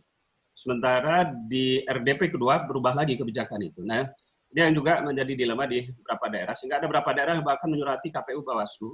Kalau di kita sendiri ada yang belum mau mentransferkan karena untuk kepentingan penanggulangan COVID tadi. Misal kami di Kabupaten Tasik itu ada Pemdanya yang menahan untuk tidak ditransfer dulu. Ini problem ya. Nah, yang kedua teknis penyelenggara. Seperti tadi Bang Hadar juga sampaikan dan Mas Pur. Kalau kita pilkada Desember, Juni kami sudah harus melakukan tahapan, Mas Agus. Pengawalan tahapan, verifikasi faktual syarat dukungan persorangan. Lalu juga coklit ya, untuk data pemilih, validasi data pemilih. Belum lagi nanti periode sekitar September, Oktober sudah harus kampanye. Nah, ini tentu akan beresiko ketika pada sisi penyelenggara juga kesiapan teknis, keamanan juga akan punya beban juga. Di samping pada sisi penyelenggara, peserta maupun pemilih. Jadi jangan sampai nanti kita metode kampanye yang mengumpulkan banyak orang turut menjadi pemicu titik balik COVID itu lagi, gitu kan? Ini yang kita perhitungkan. Jadi kalau pilkada 9 Desember 2020 ada 6 bulan sisa tahapan yang harus dijalankan, maka 1 Juni sudah harus mulai start tahapan itu. Sementara di beberapa kajian, BNPB ataupun yang lain, Juni atau seperti kata Mas Adit tadi, Juli, September, Juli, Agustus itu titik puncak misalnya. Nah, ini tentu akan resiko pada aspek tersebut di baik penyelenggara pun peserta ya. Nah, yang ketiga saya kira kalau kita boleh berharap ya sebaiknya memang tidak di 9 Desember, walaupun sudah ada keputusan politik untuk sebagai basis untuk Perpu, tapi kita mohon juga dia ada kemungkinan untuk ruang melihat kondisi objektif, ya karena kami di pengawas tentu punya visi juga soal bagaimana mengawal kualitas prosedural ini juga punya kualitas dan hasil yang baik juga. Jadi kalau dilakukan di Desember, dikhawatirkan desainnya dalam kondisi desain pelaksanaan yang pada perspektif darurat, sehingga kondisi normal penyelenggaraan tidak terbangun dengan baik. Yang kita khawatirkan juga output dari prosedural pemilunya juga tidak akan baik nanti, Mas Agus. Demikian itu yang bisa kita kasih masukan. Terima kasih. Ya, terima kasih Pak Kang Dul sudah berbagi pandangan dan juga catatannya. Saya kira apa yang disampaikan oleh beberapa teman yang penyelenggara di daerah itu menjadi sesuatu yang secara empirik memang harusnya dipertimbangkan dengan serius. Bapak Ibu sekalian, ini waktu sudah 2 jam kurang 8 menit. Saya minta izin kita akan akhiri diskusi yang ini karena sudah banyak perspektif yang tadi diberikan oleh banyak pihak. Mungkin kita sama-sama menyimak dan mencatatnya. Saya kira saya akan kembali ke Mas Aditya Perdana untuk semacam memberikan closing statement gitu. Misalnya begini, Mas Aditya. Mas Aditya masih bersama kita ya. Mas Adit, taruhlah kemudian ini ada satu, walaupun masih kesepakatan ya, dan kemudian nanti dituangkan masih dalam proses ya, dalam konteks Perpu. Taruhlah, tapi kalau misalnya 9 Desember itu kemudian diputuskan, artinya kan kita akan bicara hitung mundurnya. Bagaimana kemudian apa yang bisa kita mitigasi kalau kemudian itu sesuatu yang sangat buruk dan itu diputuskan dan memang harus dihitung mundurnya dari tanggal 9. Kalau Desember. Saya punya perspektif gimana caranya untuk kita bisa dorong di 2021, Mas. Bukan itu perspektif kita semua kayaknya. Artinya, tapi kan seringkali gap-nya ini yang antara apa yang kita harapkan dengan ya, karena keputusan politik itu di DPR ya, karena gini, saya merasa ruang urgensi soal penanganan COVID ini memang saya merasa belum sangat kuat ya, sehingga kemudian masih menganggap ada rasa optimis, masih ada peluang, masih ada sesuatu yang masih bisa dilakukan. Karena masih pakai dugaan-dugaan, bukannya data atau sesuatu yang ilmiah lah yang tadi kita diskusikan. Yang alamiah lah kayaknya. Yang alamiah itu yang kemudian Nah, maksud saya adalah gini, saya sih berharap kita semua yang punya pandangan bahwa pilkada itu rasanya sulit untuk dilakukan di tahun ini, kita sama-sama usahakan dengan berbagai cara agar kita bisa dorong di tahun depan. Karena skenario itu skenario yang paling rasional dan perhitungannya juga mungkin jauh lebih baik ketimbang dipaksakan di tahun ini. Tadi saya sebenarnya saya merasa bahwa pandangan-pandangan teman-teman dari KPU provinsi dan kabupaten kota atau Bawaslu juga sangat jelas ya bahwa terkait dengan anggaran. Ini memang sangat penting ya karena mereka ternyata punya problem terkait dengan itu juga, meskipun dananya di free. Sehingga kemudian pasti akan ada urusan teknis yang sangat sulit nanti ke depan. Jadi saya pikir jauh lebih baik daripada memikirkan mitigasi, Mas Agus, yang membuat kepala. Ya. Jadi lebih baik kita dorong agar di kondisi yang masuk akal dan paling mungkin bisa kita lakukan saja. Ya, maksudnya mitigasi itu dalam artian gini, Mas, memitigasi berbagai data, berbagai informasi, berbagai prinsip-prinsip sains yang kemudian ini kelihatannya nggak pas kalau dipaksakan tanggal 9 Desember gitu. Saya mungkin saja teman-teman KPU RI ataupun Bawaslu RI sebaiknya kita buka komunikasi dengan gugus tugas ya. Karena kan pengolahan data, data sains segala macam itu ada di sana. Dan saya pikir pihak sekarang concern soal mensupport gugus tugas itu dalam konteks itu. Nah, saya sih berharap mitigasi awal itu adalah komunikasi yang intensif atau paling cepat segera lah ya untuk berdiskusi ini skenario ini masuk akal atau tidak. Dengan perspektif kalau teman-teman KPU dan Bawaslu dalam perspektif teknisnya. Sementara kalau yang gugus tugas, ya tentu mereka akan tahu juga teknis dan data-data yang mereka punya juga. Nah, ketemulah mereka dan berdiskusi, dan saya pikir setelah itu baru bisa diputuskan. Benar. Ya, terima kasih Mas Adit. Saya kira itu yang memang kita butuhkan saat ini. Sebenarnya kalau urusan teknis penyelenggaraan segala macam ya, lepas dari situasi dan dinamika yang ada, saya kira sesuatu yang berulang, profesionalisme itu kan memang wilayahnya ada di penyelenggara. Tetapi kan tetap penyelenggara membutuhkan pengetahuan dan segala konsekuensi yang bisa muncul itu dari sisi ahli-ahli yang menangani penanggulangan wabah. Itu yang menurut saya juga catatan tersendiri. Catatan yang lain saya kira dari beberapa diskusi sebenarnya kan gini. Ada coba alternatif ide-ide yang dipaksa, ya bukan dipaksa, tapi coba diintrodusir misalnya dalam konteks elektoralnya menjadi digital, segala macam. Tetapi itu juga sesuatu yang menurut saya juga masih agak terburu-buru. Bukan terburu-buru dalam artian situasi yang saat ini ada, tetapi terburu-buru dalam artian begini, sebenarnya kan antara abstrak sistem dengan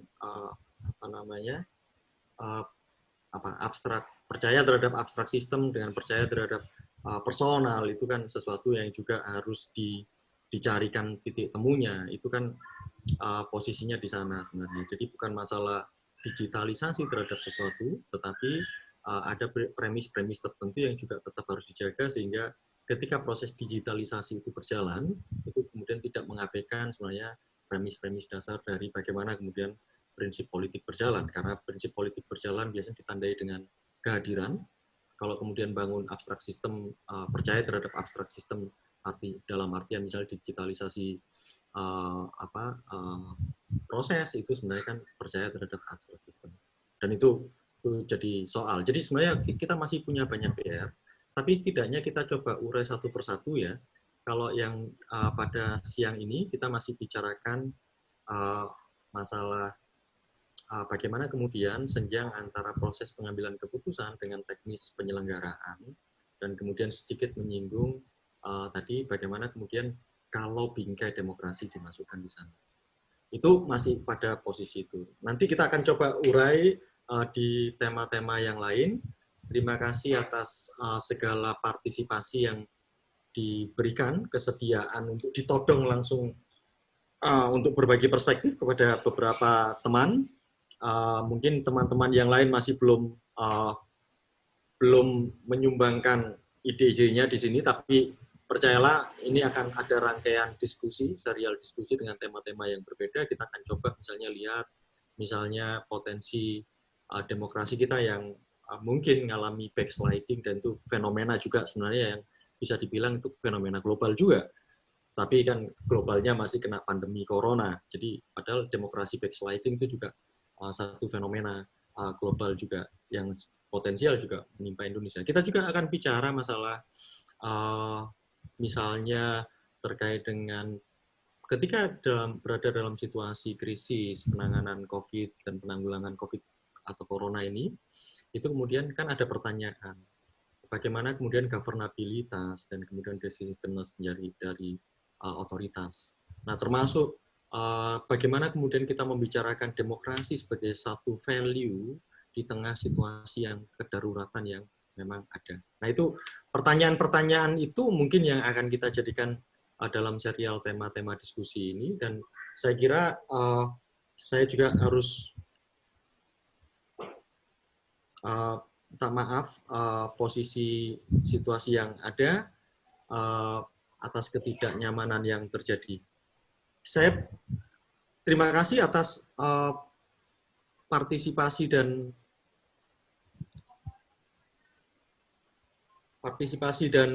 kesediaan teman-teman. Saya kembalikan lagi ke teman-teman SPD yang ada sebagai host ya. Silakan. Halo.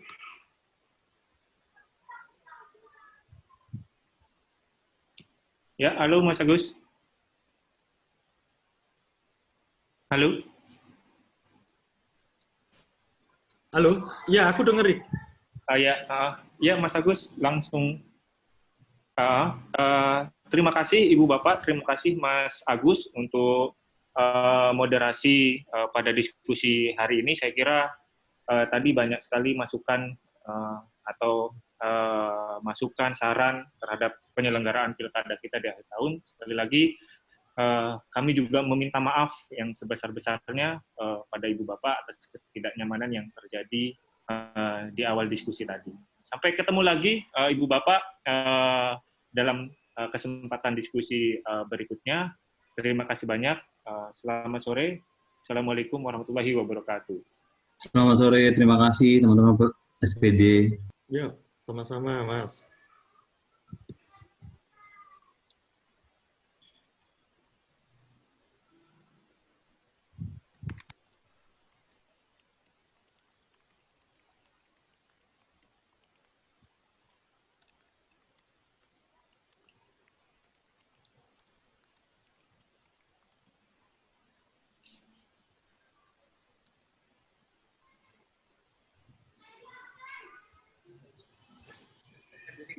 Gracias.